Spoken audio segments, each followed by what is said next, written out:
Rockets and Mercuryans, Diddy is done. This situation is definitely needs a trigger warning, but it's involving somebody who everybody loves, our boy Tupac. You guys, our boy Tupac.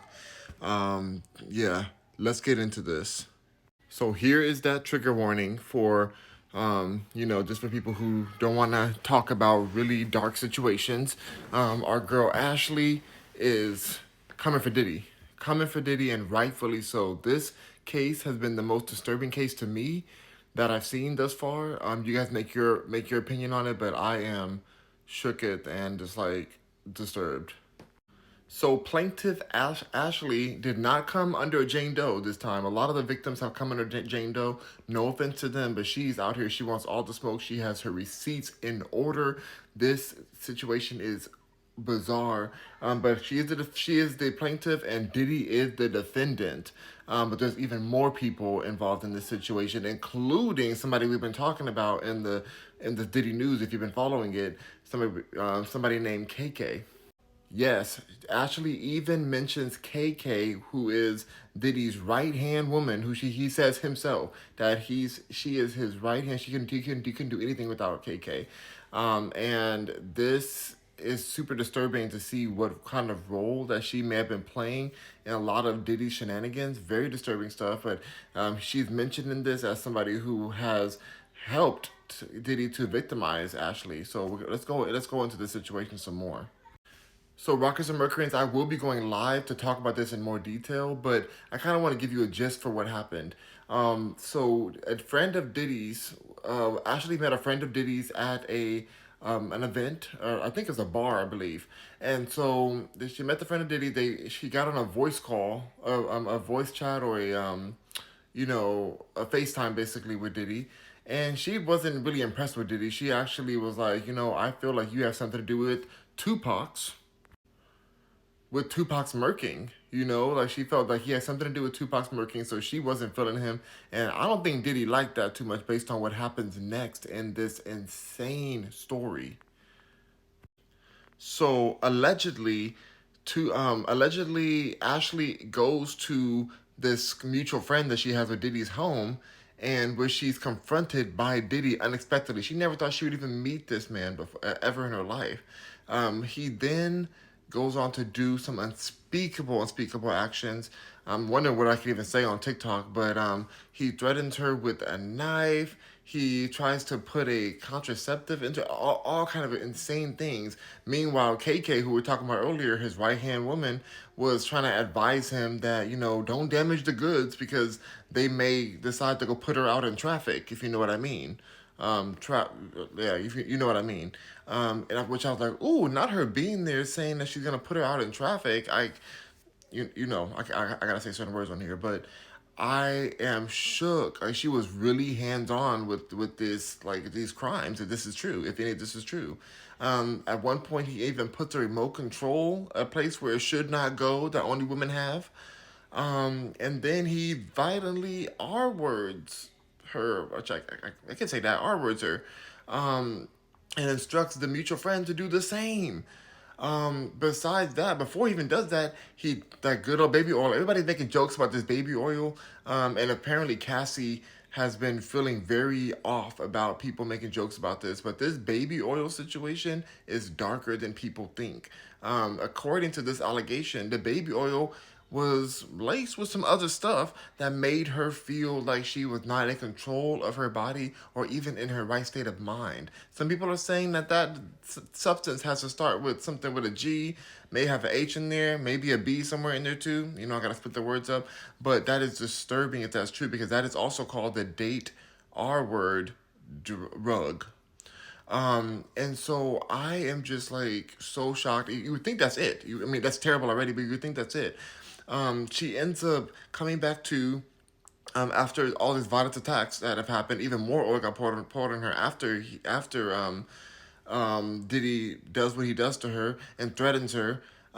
She somehow comes back to her right state of mind, finds a knife in the kitchen, goes to the backyard where they are just talking and smoking as if they just had a consensual situation, and she confronts him about it. Things get out of hand. He starts talking about Tupac. The mutual friend freaks out, or either the mutual friend or the other person is there. I think it's a mutual friend freaks out and is really triggered by him talking about Tupac because basically he was admitting to having done something to Tupac and saying that he's gonna do the same thing to her. Then he allegedly shows her a video, a what do you call it, a live stream on his phone of her sister's house where her sister and her brother-in-law live. A live stream of it saying that if you f with me, if you say what really happened to you, something may happen to your sister and your brother-in-law and your family. Something may happen to them. How terrifying is that, you guys? Absolutely terrifying. Like I said, I'm gonna go deeper into this and read these court cases. I'll show you right now. Yeah, I will go deeper into this and read more of these filings in the files and go through this with you guys and see what you guys feel in my live stream soon. But it is just so terrifying to think that she could go through this situation. So this is a legit.